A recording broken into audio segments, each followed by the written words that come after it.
Good morning again from Hollywood Forever. I'm standing here at the grave of one Carl Alfalfa Switzer. Alfalfa from Little Rascals. He was born in 1927, died in 1959. If you see the dog on the headstone here, some people keep on marking it up and act like it's Pete the Pup, but it's not Pete the Pup. He actually raised hunting dogs. And that's partly how he ended up where he's at right now.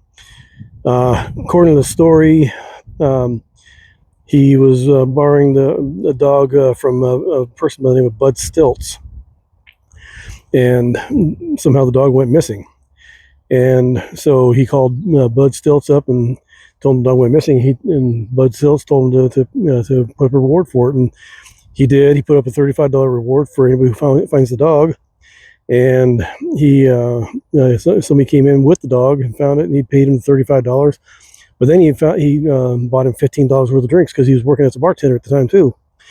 And what happened, I guess, Alfalfa got kind of ticked off, I guess, and he felt like he was owed $50 from Bud Stilts.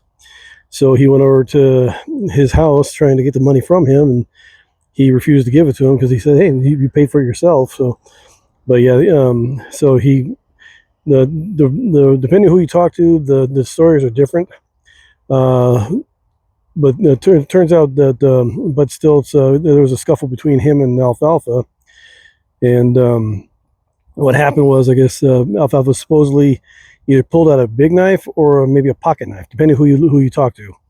But he was threatening Bud Stilts with it, and after the scuffle, Bud Stilts went to his room, got a shotgun, just shot him once in the groin, and unfortunately, Alfalfa bled out, and that's how he ended up here, Hollywood Forever. He passed away shortly after bleeding out with the internal injuries there. He was born in 1927, died in 1959. He was only about 32 years old, I believe it was. So. But yeah, he actually came to Hollywood with his brother Harold, who's actually about two graves over here, right here.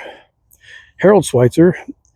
He and his family. I believe Fred is their father, Fred Switzer. Harold and Alfalfa and the family, they all moved to Hollywood in the 30s, and they came to Hal Roach Studios. And Harold played the ukulele, and he and Alfalfa went to, I guess they went to the commissary there at Hal Roach Studios and just did a little song there. And then I guess apparently what happens, I guess I guess Hal Roach loved what they heard, and they hired him. And so they started off with their first episode was The Beginner's Luck, I believe it was, where they did a little act. But yeah, Alfalfa, like I said, he passed after getting shot by Bud Stilts, and Harold, unfortunately, apparently things didn't go too well for him. I guess he was working as a repairman or something like that. He installed a washer or something like that, and something happened where there may have been a physical altercation of some sort, where either the person who he was doing the installation for or whatever ended up deceased. And shortly afterwards, I think he took care of himself. He took the other way out himself. So that's why he's here. He died in 1961 or 62. I forgot. Let me see here. Oh, 67. Yeah, so he died in 1967.